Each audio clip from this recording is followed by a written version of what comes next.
પાટણ જિલ્લા ટ્રાફિક દ્વારા સરાહનીય કામગીરી કરવામાં આવી। રેતી ભરેલા ટ્રકોને નેટનો ઉપયોગ ન કરતા મેમો આપતા ભૂમાફિયાઓમાં ફફડાટ વ્યાપી જવા પામ્યો। પ્રાપ્ત વિગત અનુસાર જો વાત કરવામાં આવે તો આજરોજ સરસ્વતી તાલુકાના મેણુસણ મુકામે જાગૃત લોકો દ્વારા લેખિતમાં અરજી કરતા આજરોજ પાટણ જિલ્લા પોલીસ દ્વારા રેતી ભરીને આવતા ડમ્પરોને નેટ ન હોવાથી ટ્રકોને અંદાજિત 20 થી 25 મેમા આપતા ભૂમાફિયાઓમાં ફફડાટ વ્યાપી જવા પામ્યો હતો।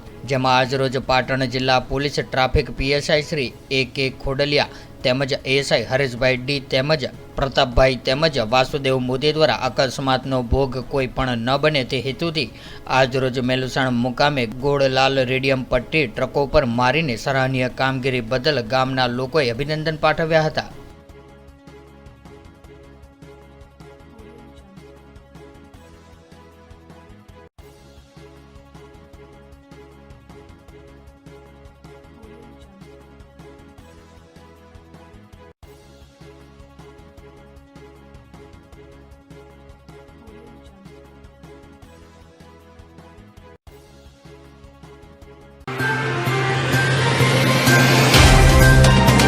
तो व्हाट्सएप, ट्विटर, फेसबुक, इंस्टा जहाँ भी आपका अकाउंट है, इसे शेयर बटन के द्वारा वहाँ पर शेयर करें।